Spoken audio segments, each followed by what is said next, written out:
Thank you very much. And thanks to all of you, especially to the organizers for giving me the chance to talk about some recent work that I've been doing jointly with Oded Stein, Alec Jacobson, and Eitan Grinspun. So yeah, what will we do? Let me give you a quick overview of what I will talk about today. So first, I will talk about the Bilaplacian and how it differs from the Laplacian. Then in the next part, I will go a bit deeper into the mathematics and talk about convergence analysis of discrete Bilaplacians on triangle meshes. And then we will finish up talking more about applications and how different boundary conditions in particular of the Bilaplacian can influence the behavior.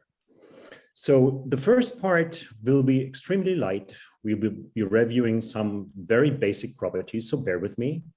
The second part will be a bit more technical. We will go down to the machine room a little bit and get our hands dirty. And then again, for relief, the third part will again be rather applied and easy, I guess, and we'll have some pictures there. All right, so let's start with the first part with a little warm up. I'll cover some of the basic difference between Laplacians and Bilaplacians. I will also cover quickly again the COTAN Laplacian, because perhaps not everybody in the audience knows it, although most people, of course, will. So bear with me. Okay, of course, we all know the Laplacian on the plane. We love it.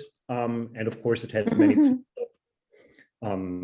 many physical applications, such as, if you think of an electric potential, then the Laplacian of the potential is equal to the sum of charges in the plane. We can, of course, also define Laplacians on surfaces, just essentially in the same manner as we do in the plane. So the Laplacian on a surface is minus the divergence times the gradient.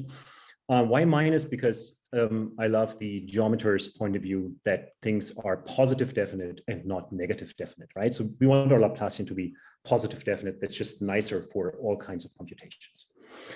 All right, and then one property you can think of is of course the heat flow, and then that if you run the heat flow for infinite time, then the Laplacian of temperature will be equal to 0, and that's true on curved surfaces just as on planar domains, of course. And we've heard several times, so many times, and people have been showing this picture many times. It's often considered the Swiss Army knife of geometry processing. All right, so it's extremely useful, Laplacian. So let's slowly now move towards the Bilaplacian, take it one step up. So let's see what we can do with the Laplacian and what we cannot do. A simple interpolation problem with the Laplacian is the following. Consider this bar-like structure, and suppose we have boundary conditions, setting a function u to 1 on the left and to -1 on the right, and then we want this function to be harmonic, namely its Laplacian to be 0.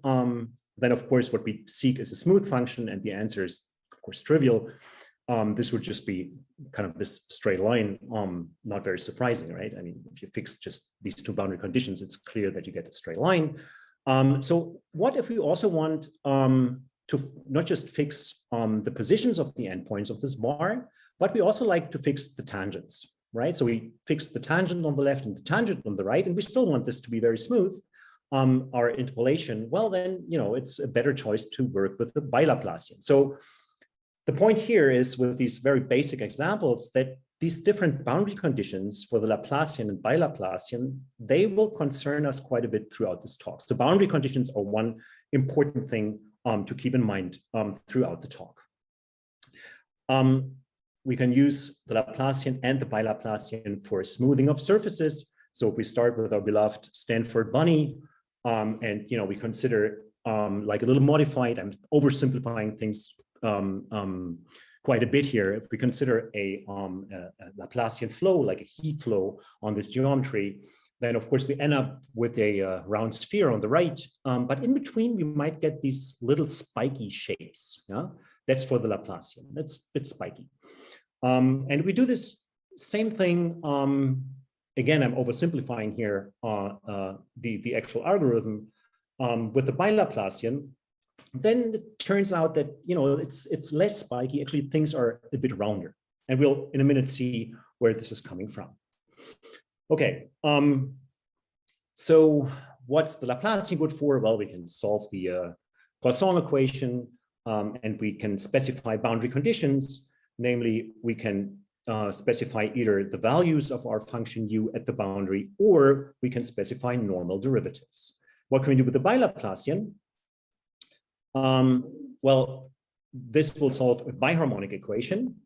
And at the boundary, we can now specify both positions and tangent conditions. So we can specify Dirichlet and Neumann conditions. Yeah, this is very different. Again, this is the point about boundary conditions. We can specify more here, but that's not all we can specify for the Bilaplacian. We'll come back to these boundary conditions towards the end of the talk. The thing is, you have much more flexibility here. And, you know, although it might seem like not that important, what are your boundary conditions? It turns out it actually is extremely important. And I'll come to that. All right, let's move on. We can think of the Bilaplacian, or the biharmonic equation rather, to model something like thin plates.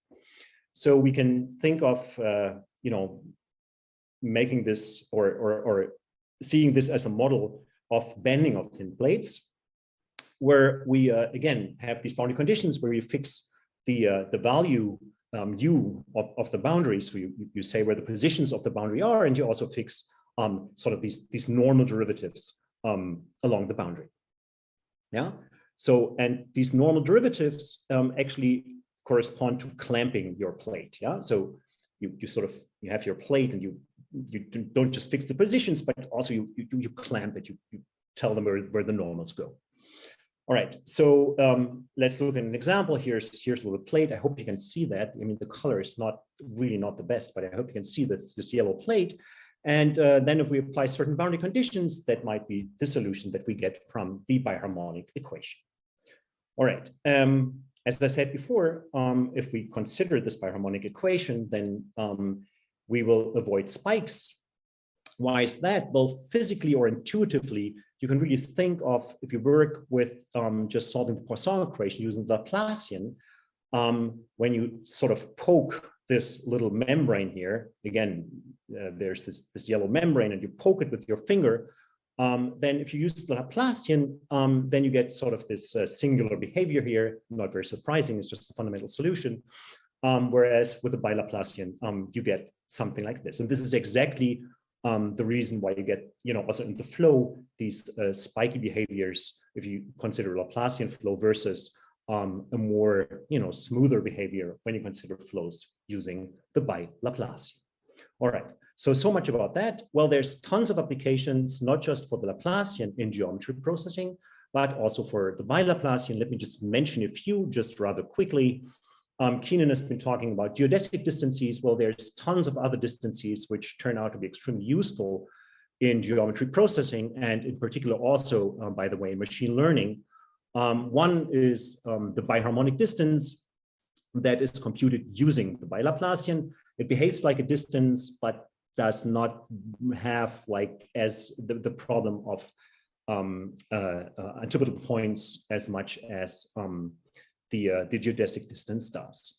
You can also use the Bilaplacian for animating figures. So you place a couple of handles, and then with some pre-computation, you can smoothly vary this figure just with the handles without introducing spiky behaviors. So it's all kind of a smooth thing. So people have been using it for this kind of application. There's many more applications. The Bilaplacian plays a central role in the simulation of you know, of cloth or thin shells. You can use it for global illumination problems. You can use it for upsampling for efficiency and cloth simulations, all the way to creating 3D shapes from 2D drawings. So the Bilaplacian does have a lot of application in geometry processing, And one of the questions is, of course, well, that's all good and well, but can we say something about its convergence to its smooth counterpart? And we'll slowly now moving towards that. Before, of course, we can talk about convergence, we have to say a little bit about how we discretize the Bilaplacian on a polyhedral surface. All right, so let's start again with a quick review of how we discretize our beloved Laplacian on a triangle mesh. We heard about this quite a bit already, but let me just, for completeness, repeat it here. So we want to discretize, or the function spaces that we like to consider on a triangle mesh are piecewise linear functions. And of course, these piecewise linear functions U are spanned as a finite dimensional vector space by these little head functions phi j. They are just Lagrange functions of first order. And, these basis functions span the space of piecewise linear functions. Well, unfortunately, unfortunately, the Laplacian, of course, has second derivatives. If we look at these head functions, the space of piecewise linear functions, they are certainly not twice differentiable, not even weakly twice differentiable. They are, however, once weakly differentiable. So we somehow need to get rid of these two derivatives and move to what is known, and I'm sure all of you know that, to weak formulations. Let's just quickly review this. We do integration by parts, and then solving a Poisson problem, Laplace U is equal to F, then turns into this weak formulation that we have down here, and in this weak formulation, we see that we have a test function v, and we only see first derivatives, of course, of our functions that we search the solution for. All right, so this weak formulation works because then we only need one weak derivative, and these piecewise linear functions have exactly this property. Well, and then if we want to solve this weak formulation of the Poisson problem, then to check it for all v in our finite dimensional space is easy. You just need to check it for the basis functions. Well, if you do that, you write down this equation above using your basis functions, then you end up with a linear system. And what you see right here, so this linear system that gives you a matrix L, and this matrix L is actually what is known as the COTAN matrix. So the entries of this matrix are given by the sums of the cotans of the angles opposite to a given edge ij, and then for the diagonal elements, you need to make sure that they are the negative sum of the off-diagonal elements. That just resembles the fact that the Laplacian of constant functions is equal to 0. All right, so that is the COTAN Laplacian, but it's nothing else than really the first order finite element discretization that you would also see in the plane. I mean, there's nothing special about that. People call it the COTAN formula for triangulated surfaces. You could also call it the COTAN formula. Could have called it since, I guess, the time of Courant in the 1920s for planar domains. So it's really just a finite element viewpoint here that turns out to have, the corresponding stiffness matrix L turns out to have this beautiful geometric description, which is called the COTAN formula. All right. So much for the Laplacian. Now I'm planning to talk about the convergence of the Bilaplacian. So as a warm-up for that, let us review how one could think about convergence of the Laplacian and convergence of the corresponding Poisson problems. So you have a smooth surface, and what you should think of is to have nearby a discrete surface, and you solve your Poisson problem, Laplace equal to F on your smooth surface. And then you also try to solve your discrete Poisson problem, LUH is FH on your discrete surface. And you should think of this discrete surface to be nearby your smooth one. We'll be more precise in a minute, right? And then you have the discretization and vice versa, or going back, the convergence. And of course, what you hope is that as your mesh gets finer and finer and you approximate your smooth surface more and more, so you add more and more detail, then the error between these two solutions to these two Poisson problems becomes smaller and smaller, right? So that's depicted down here. Well, it's, you know, it's almost like that. It's just sort of a bit more subtle. So does the solution, the discrete solution, really converge to the smooth one? Well, it depends a bit. You need, first of all, you know, some standard assumptions that are also known from numerics. You need to have that triangles do not degenerate. That's not very surprising, right? So you need to have shape regular triangles uniformly throughout. You also want that your discrete mesh converges to your smooth surface in a pointwise manner. So you can think of this as, you know, convergence in Hausdorff distance, for example, such that you also get a bijection, I guess, between the polyhedral surface and your smooth surface, right? I mean, if you get like foldovers in the discrete case, that's probably not a good idea. And in order to avoid these foldovers, actually one more condition is that you get convergence of normals of the discrete shape to the smooth shape. Now, when I say normals, I mean normals on triangles, because these are the only places where normals are, you know, naturally defined. There are notions, of course, for normals on edges or on vertices, but I don't care about that. When I say normals here in this talk, I mean normals on triangles, and these normals on triangles should converge to normals, to the corresponding normals of the smooth limit surface. And then indeed, the L2 error between your discrete solution and your smooth solution is bounded above by a right-hand side times h squared, where h is, you know, the mesh size or the maximum length of an edge. Yeah, that's the usual finite element sort of way of saying things. H is always your maximum edge length. So you get the bound on the L2 error, and this is, you know, something that with these conditions that I had considered quite some proofs quite some time ago. So I'm using this here as a warm up for going to the Bilaplacian, which turns out to be actually a bit more interesting and a bit more difficult. All right, so how would you usually, you know, say in numerical analysis, do the proof? Well, you kind of crank it through, right?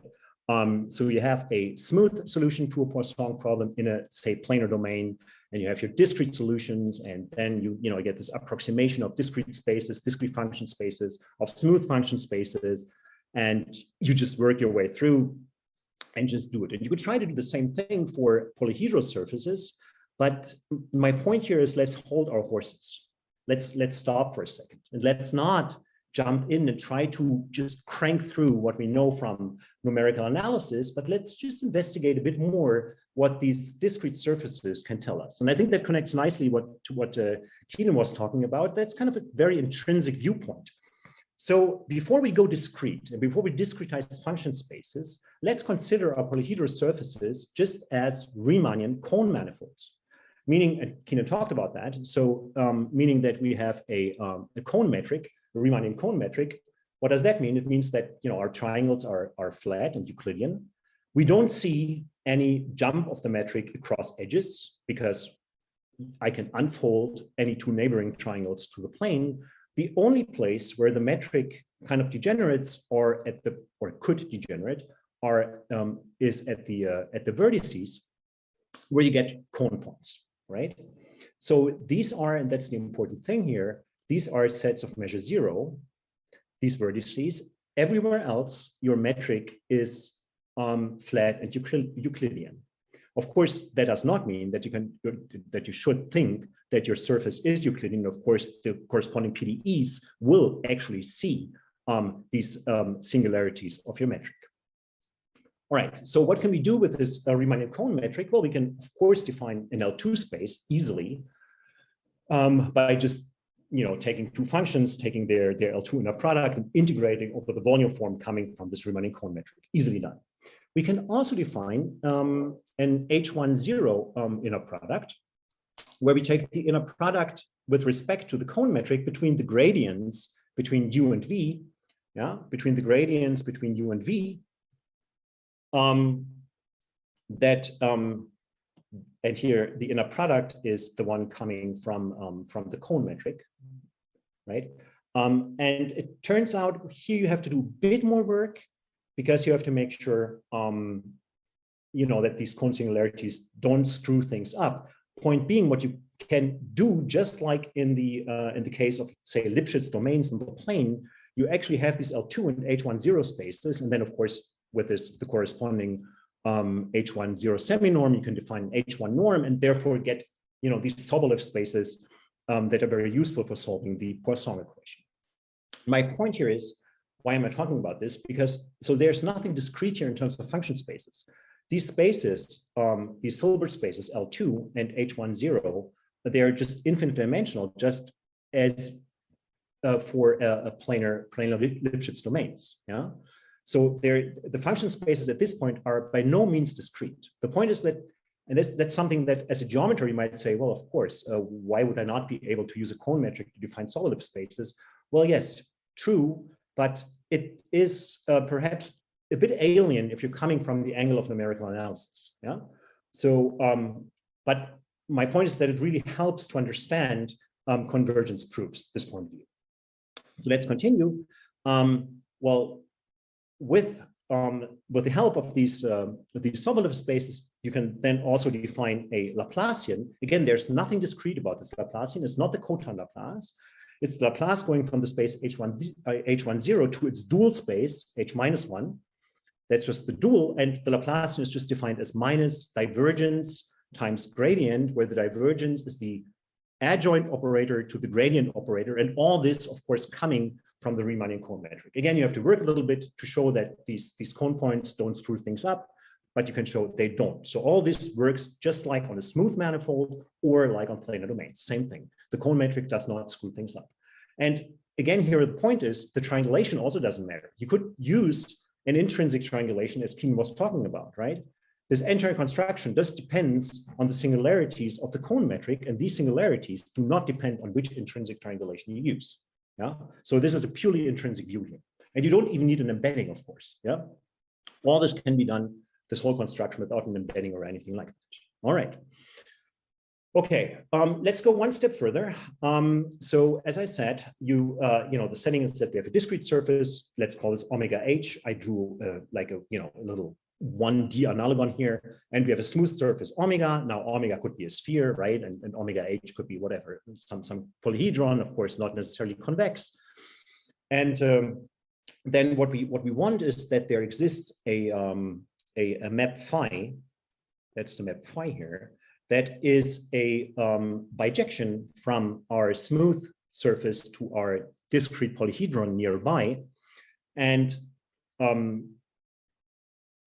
can we guarantee that? Well, we need to be in the reach of our smooth surface. And if the normals of the discrete surface are not too far away from the normals of the smooth surface, then we can sort of guarantee that this map phi is a bijection. Why is this map phi useful? And I should say the map phi is the shortest distance map. So for every point on the polyhedron, every point here, it's just the inverse of phi. The inverse of phi finds the closest point on your smooth surface. Yeah, the inverse of phi takes a point on the polyhedron and finds the closest point. All right. Okay. So why is that useful? Because using this map phi, you can pull back the cone metric to the smooth surface. So you can just from now on work on the smooth surface that carries its own Riemannian metric, but using this shortest distance map phi, you can pull back the cone metric and just equip your smooth surface with this cone metric pulled back. And you can express that as using what I call a metric distortion tensor A that's defined as a mapping pointwise from vector fields to vector fields. This is just the usual pullback operation, right? I mean, use d phi, which is defined almost everywhere. That's good enough of our shortest distance map. And you get this sort of symmetric tensor field A that just resembles nothing else than the pullback of the Riemannian cone metric to the smooth surface. All right, and then you can of course express these L2 spaces, the H10 spaces that we considered before, using this matrix field A. Of course, these spaces are exactly the same as the ones we've just considered. Yeah. And then you get a Laplacian. This Laplace A is just the same Laplacian we just considered on the Riemannian-Cohn manifold on our polyhedron. And in fact, it's then kind of easy to show. And again, here's nothing discrete here in terms of function spaces. If the positions and normals of your discrete surfaces converge to the corresponding positions and normals of your smooth surface, then your Laplace operators converge in operator norm. And using that, it's kind of a really easy exercise to also then show that the solutions to the Poisson problems also converge now in the respective norm, the Sobolev space. Of course, here we use zero Dirichlet conditions. All right, so nothing discrete up to this point. Yeah. So now let's make things discrete. So on the left here, we have our weak formulation of the Poisson problem, because as you can see, we just write the Poisson problem using these finite element spaces, and we call them SH. Again, these are the spaces of piecewise linear elements that we considered before. And here the triangulation actually matters. Yeah, if I want to say what is piecewise linear, I need to fix the triangulation. So this is no longer independent of the triangulation. That's important to note here. So this is our discrete Poisson equation. Now we have a second, and that's interesting. We have a second discrete Poisson equation. Again, this is something that perhaps as a geometer you say, well, of course. And again, as a numerical analyst, you may say, that's kind of weird. So what's the second discrete Poisson problem? Use the same function space as on your polyhedron. You pull back this finite dimensional function space from the polyhedron to the smooth surface, just the function space. And then you use a different, you do now use a different metric. Yeah? So the important thing here is that we use the inner product coming from the smooth metric here. Yeah, and also here, we use also here, we use the inner product coming from the smooth metric, whereas on the left-hand side, we have the inner product coming from the Riemannian-Cohn metric. Yeah, so it's the same function spaces, but equipped with different metrics. And then, of course, we have our smooth Poisson problem on our smooth surface using our smooth Riemannian metric. There's nothing cone-like about this at all, right? And then in order to, now we come to the idea of how to prove convergence. In this case, you can break it up into two steps. You first show that discrete solutions for the discrete Poisson problem using the smooth metric correspond to the solutions of the smooth Poisson problem using the smooth metric. And this kind of very much resembles the steps here, the steps that you take in the usual proofs also for the planar case. There's not really much more work you have to do, right? And then as a second step, you show that these two discrete solutions, one coming from the cone metric and one coming from the smooth metric, that they are also close. And then, of course, just using the triangle inequality, you get that your solution to your fully discrete problem using the discrete cone metric and the discrete spaces converges to the solution of your smooth Poisson problem. Yeah. Okay, so that's sort of the idea. So much about the Laplacian. All right. Now, what about the Bilaplacian? We said because we have piecewise linear functions, we needed this weak formulation for the Laplacian, right? Because the Laplacian has two derivatives, piecewise linear functions don't, so we needed to move on to the weak formulation. So let's first look at the weak Bilaplacian. Again, you just do integration by parts using the appropriate boundary conditions. All right, this is all well, but unfortunately, oops, even in the weak formulation, you have two derivatives that are sitting in here, whereas our little head functions, which form the basis of the space of piecewise linear functions, they're not twice differentiable, not even the weak sense. So we need something more. We need to go to what is known as a mixed formulation. And the mixed formulation, the idea is that you introduce a new variable. That's important. So we introduce a new variable that we call W. And this new variable W is the Laplace of U, yeah? And then we plug this in here. Okay, so let's do that. So if we introduce W as this new variable, then again, you can formulate the equation that W is equal to Laplace U in a weak way. Now, what I highlighted here in red is that W is in H1. it's no longer in H1 0. Now at this point, this seems like a small difference, zero boundary conditions or not, but actually this, and I will come to that, significantly complicates when you want the convergence proof for the Bilaplacian. This little zero that's missing there, the missing zero boundary condition of this auxiliary variable, significantly complicates things. I will come back to that. All right, so once you have this weak formulation for this new variable W, and again, think of, W is Laplace U, then you can write the above problem, you just stick in W into the above problem, that's all you did here, and you can weakly formulate that again. Yeah, you can weakly formulate that problem again. Yeah, so here you only see now one weak derivative of W, and also here in the definition of W, you see one weak derivative U. So now we're in business. Now we can use PL functions, okay? So, using our beloved inner products, how does the biharmonic equation look like? Well, it looks like this. Yeah. So it looks like a pair of two Poisson problems. It looks like a pair of two Poisson problems. Well, but if you look closely, again, due to these missing zeros at some places, it's actually not. So this, first of all, the system is coupled here. So what you want is to find U and W in this coupled system. And the coupling seems not strong, but it's subtle, but strong enough so that proofs become difficult. Yeah. And by the way, if our surface had no boundary, you could decouple the system and you would indeed end up with two Poisson problems, decoupled ones, and you could exactly use the proof I just showed you to show convergence of the biharmonic problem.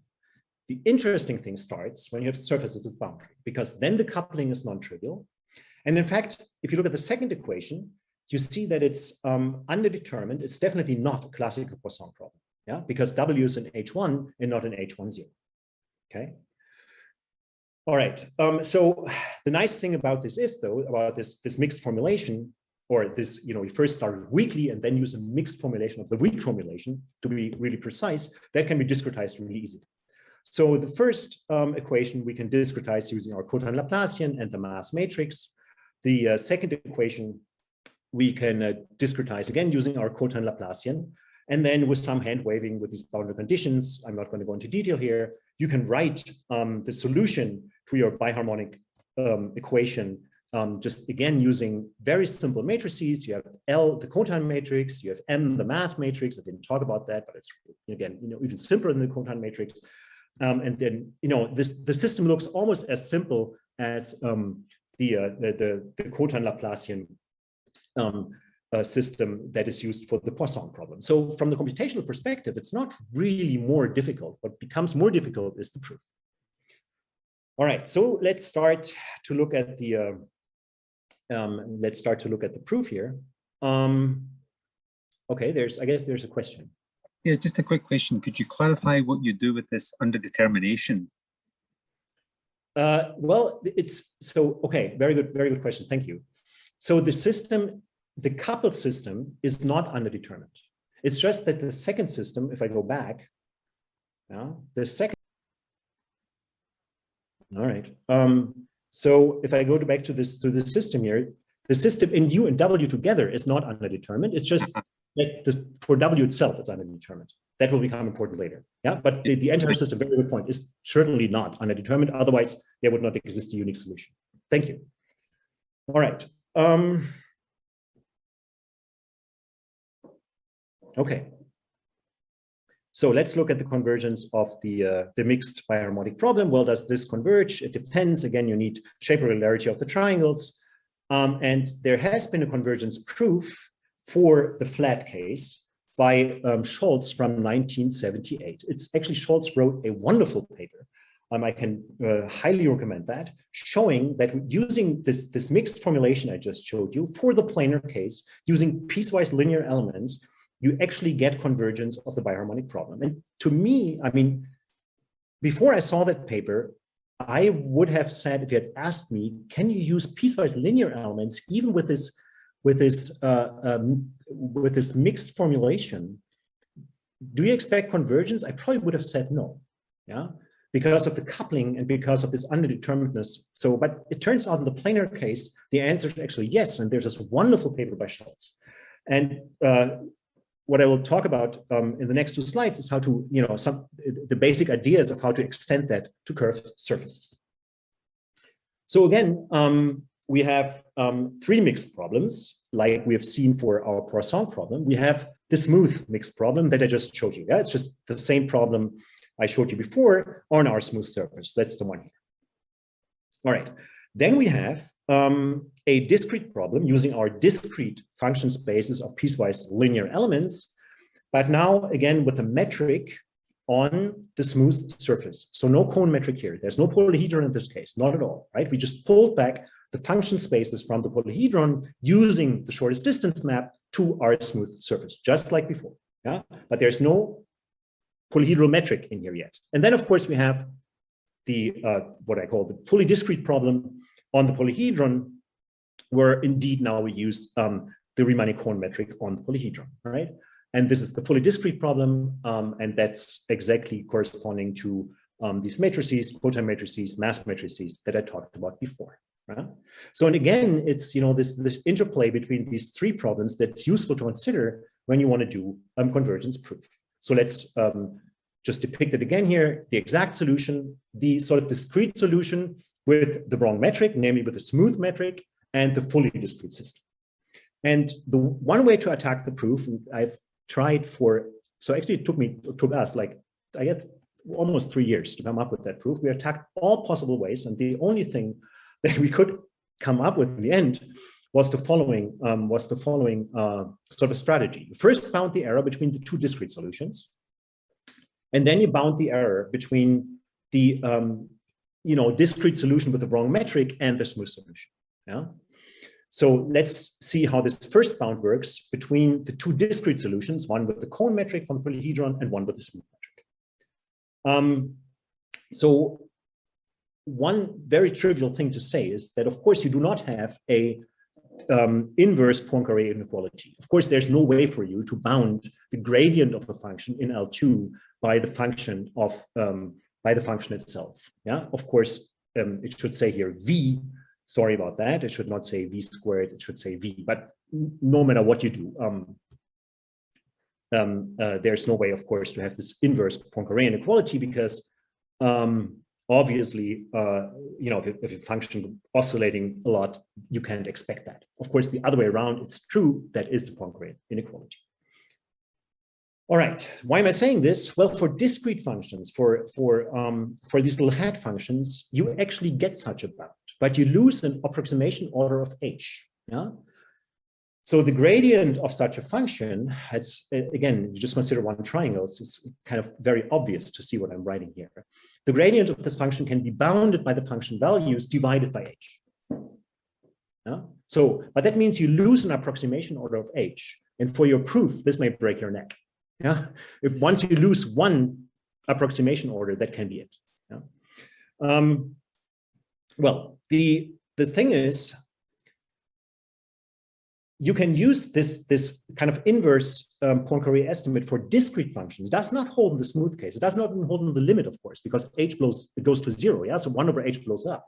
But you can use that in order to derive this bound between the two discrete functions. In fact, I just said you can use it, but in this word, you can use it to derive. I mean, there's already a couple of pages. I would say it's really not trivial to derive that bound. However, it's something that you need. By the way, why am I dwelling on this so much? The point that the system in W that I talked about before is underdetermined is exactly reflected by this fact that in the discrete case, your W will start oscillating, these discrete W's will start oscillating along the boundary like hell. In fact, it's true that you cannot get a bound between the gradient of WH, the discrete W, and the gradient of your true W, your smooth W.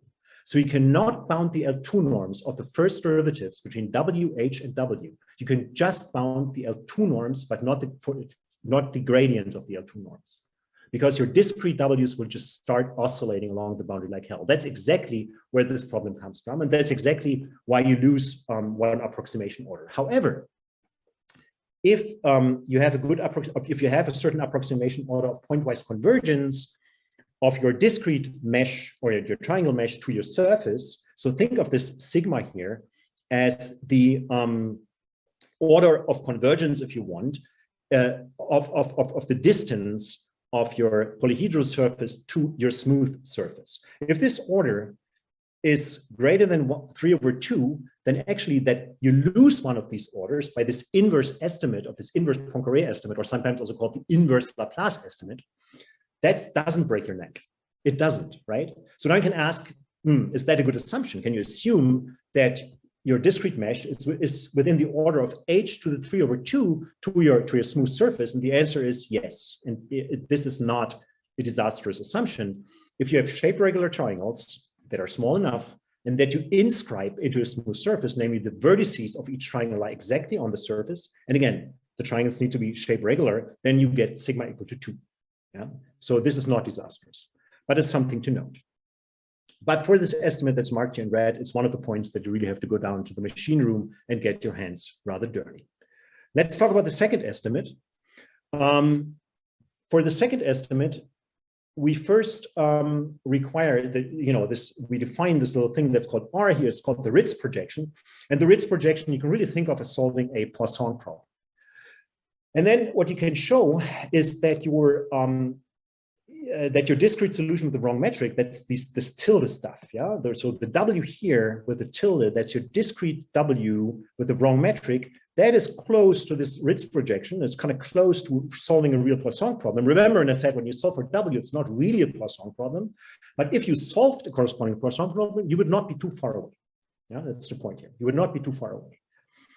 Okay, but again, this is one of those points. In order to prove this inequality, you require a W1 infinity bound on this Ritz projection error. So when I talked about before, the convergence proof of this COTAN Laplace to the smooth Laplace, all the spaces were kind of very benign. Like you had an L2 space, you had H10, all these are beautiful benign spaces. However, you can also show that your solutions to the discrete Poisson problem actually converge in W1 infinity, meaning that you had an L infinity convergence of your first weak derivatives. Yeah. So, but in order to prove that, even in the planar case, would take a graduate class, I would say 2 full days. If I did this on the board, I would probably need definitely more than 8 hours. I mean, this is like 30 pages in a standard textbook. You have to take that to the curved case. You can kind of mimic line by line what's done in the planar case. You just have to make sure that you don't make any mistake. All I'm trying to say here is, again, one of those places where you really get your hands dirty. Okay, and then using these two, putting these two dirty hands together, actually, right? You actually get what you want, namely that you obtain a bound between the smooth W and the fully discrete W, and from that on, it's really easy to get bounds on the U's. The U's are the functions that you wanted, right? I mean, the U's the W's are you just put in for as auxiliary functions. What you're really interested in are bounds on the U's, but you get that very easily once you have bound for the W's. Yeah, so this last step is kind of straightforward. It's really not hard. Okay, so the error bound is of order h. If you remember from before, for the Poisson problem was of order h squared, so it's not as good, but it's definitely better than nothing. All right, and so this finishes what I wanted to tell you about the details of the convergence. Of course, the conditions of convergence are very similar to the ones we've seen for the Poisson equation. Well, we first need that we have shape regular triangles. That's not very surprising, right? And we also need this approximation property that the pointwise error, or the distance between the discrete and the smooth surface, is bounded by this h to the 3/2 factor. And we need that the normals are the distance between the corresponding normals, again, always using this shortest distance map, is bounded by order h. All this is, usually guaranteed in practice. And then we actually do get convergence of order h for the discrete solution to our mixed problem to the smooth solution. All right. Now that these bounds are actually sharp, is exemplified in the following experiment.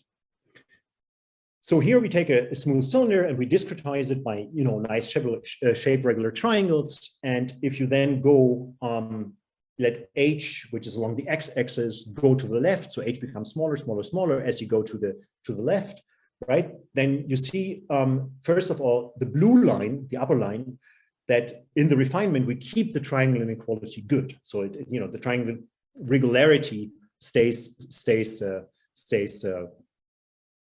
very nice. So and we also get closer and closer, that's the green line, to our smooth surface, to our discrete one, and then the L2 error between the solutions actually goes down. Yeah?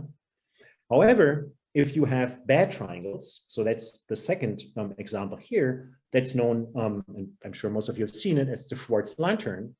So how is that constructed? You again have a smooth cylinder, and again, the vertices of this mesh on the right lie exactly on the smooth cylinder, all of them. But your triangles become more like a lampignon or like a little lantern, right? That you might have used as a kid when walking around. And as you refine, you make this thing more folded and folded. But all the vertices, again, of the discrete surface stay on the smooth one. Yeah. So it's not a problem of kind of pointwise approximation. It's a problem. What goes wrong is the normal approximation. So then the triangle inequality goes bad as you refine, and you also see that the L2 error between the solutions actually, in this case, does not go down. All right. So much about the convergence proof. In the rest of the time, we now get a bit lighter again. And we talk about some applications, and I will come back, as I said at the beginning, to a discussion about boundary conditions for this problem. So far we've been talking about zero Neumann boundary conditions for our biharmonic equation. Yeah, so here they are again. These are the zero Neumann conditions, and again, remember that they correspond to clamping a thin plate at the boundary. These are the conditions. Yeah, Dirichlet conditions mean that you fix the positions. Neumann conditions mean you clamp your plate. Yeah. So, but what does it mean that we have these zero Neumann conditions? Well, it means that your isolines to your function u are perpendicular to the boundary, right? Because so the gradient of your isoline is tangent, because it's perpendicular to the boundary, but the gradient to an isoline is perpendicular to the isoline itself, of course. So therefore, the isolines are perpendicular to the boundary. And that is a behavior with these zero Neumann conditions that you might not always want from a function in practice. So we'll talk about that, how to relax these conditions or how to change them. Okay. Okay, so these are not the only boundary conditions.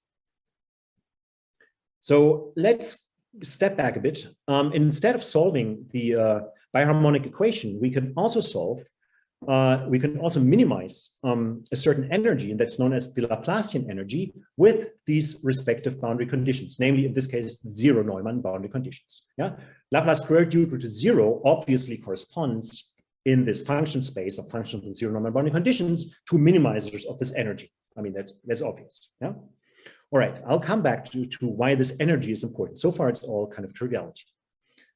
All right, so let's first use this energy. So let's not solve the biharmonic equation directly, but rather use an energy minimization. What's the benefit of that? Well, then we can use this smoothing energy that I just talked about, this Laplacian energy, and we can actually add a fitting term to a data term. So u naught in this equation here is with u, that's the thing we search for, and u naught is our data term that's given, and we can try to fit our solution u to our data term u naught, right? And the fitting parameter is, as always, is alpha. You can tune that or not.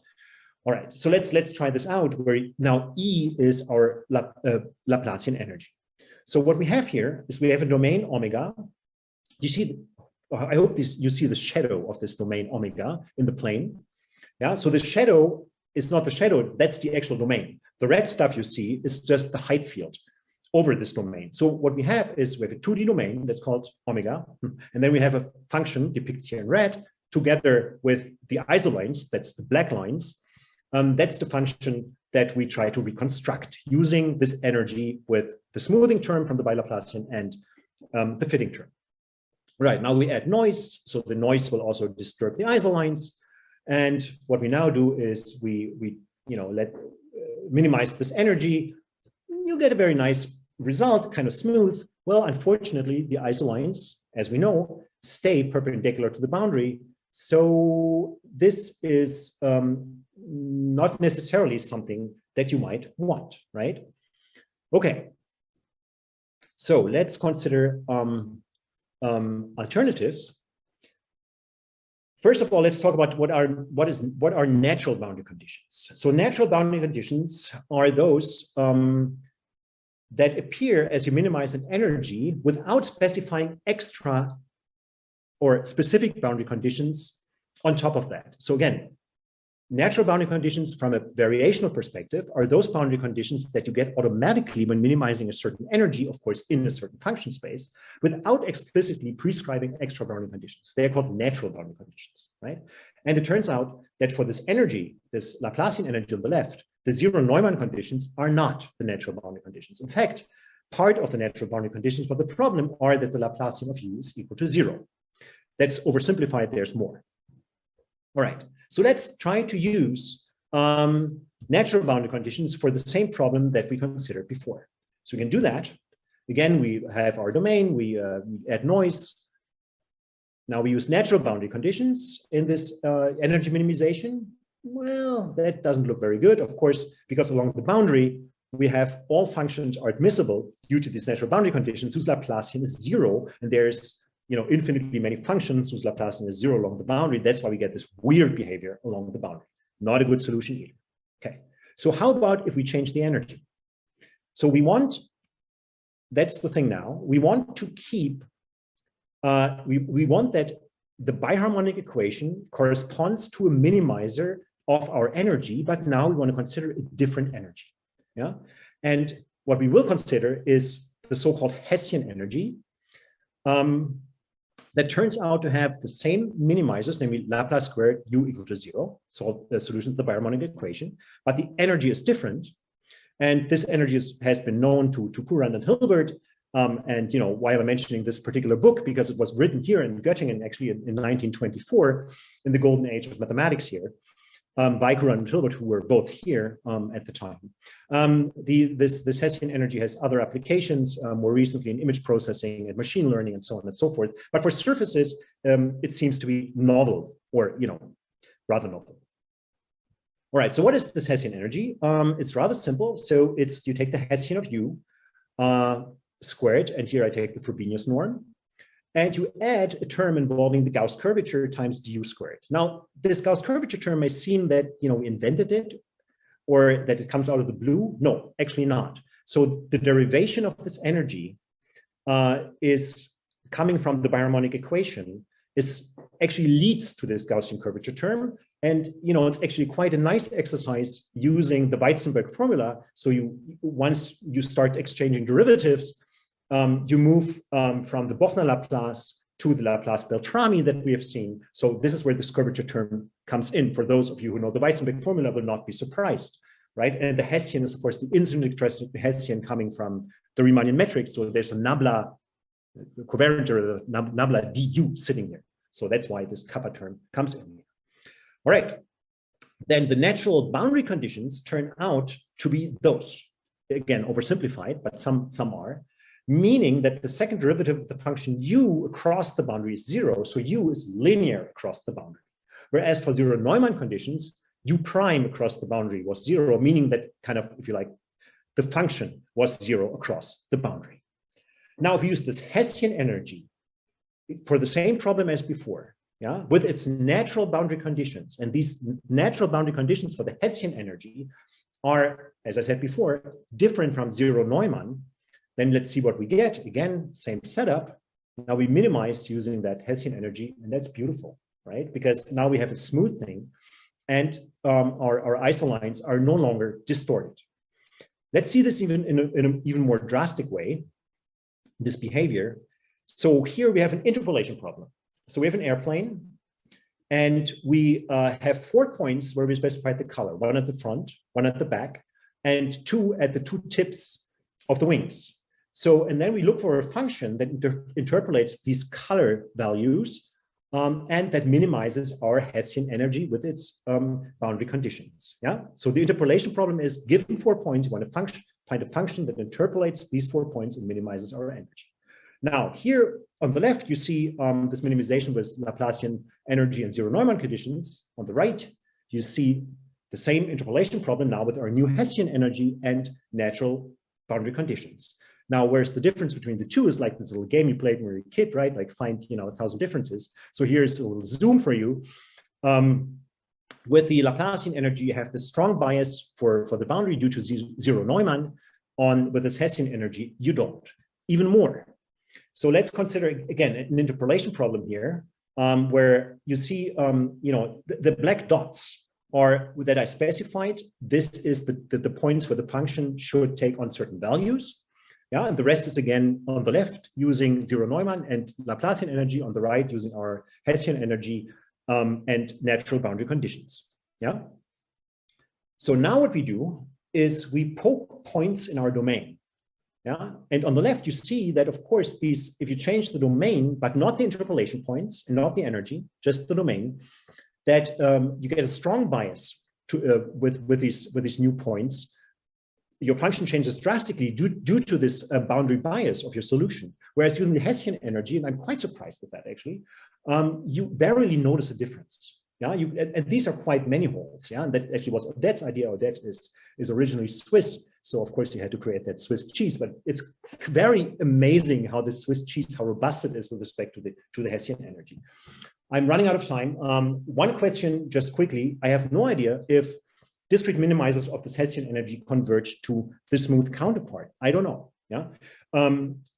What I like about, and that's something similar to what Keenan has said at the end, what I like about this interplay between geometry processing, computer graphics, perhaps machine learning, and differential geometry and numerical analysis is people come up with these algorithms. Yeah. And for this mixed formulation of the biharmonic problem, people have been using it for years in geometry processing.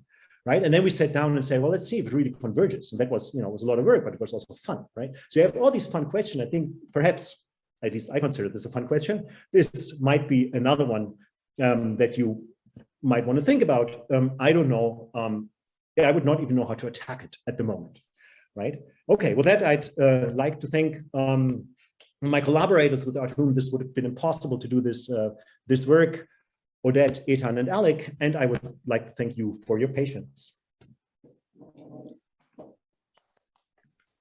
Okay, thanks very much, Max, for this very inspiring talk, and very interesting to see this picture showing the advantages of this new Hessian energy.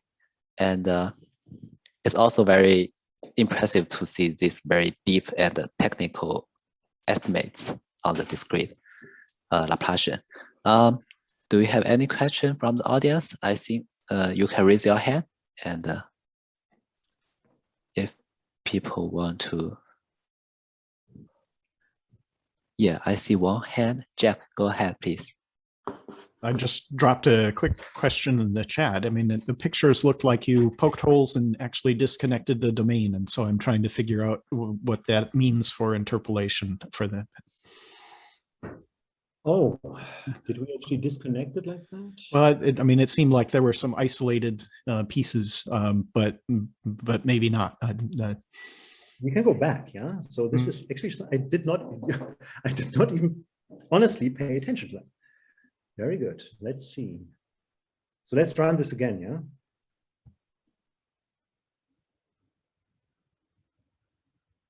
Do we really get something disconnected now?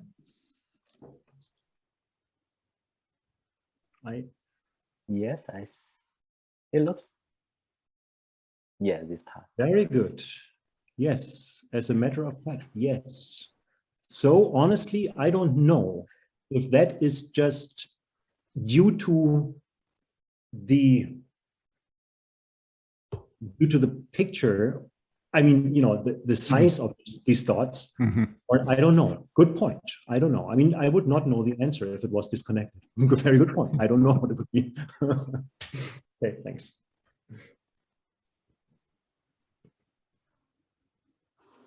Okay, do we have any other questions? Oh, yeah. Dave, go ahead. Hey, Max, thanks for the great talk. I just have I don't know if this is a a complicated question, but you threw out there a few times applications to machine learning, things like that. So what are some of the connections maybe that you have in mind? For for the Bilaplacian? Yeah, I think you were talking about some of the methods for the Bilaplacian. I don't know if you had something particular in mind. Yeah, no, I mean, I'm not working on this area at all. It just turns out that particularly this Hessian energy has found applications, I mean, but I guess the thing is, like, I mean, machine learning is so popular. So I don't know what does not have applications in machine learning these days. So I don't know. So it's not my area. I don't really have to say much about it. I don't want to say something wrong. It's really not something where I can say anything meaningful, I guess. Okay, thanks. Okay, Stephen. Yeah, if I could, thanks. Really interesting.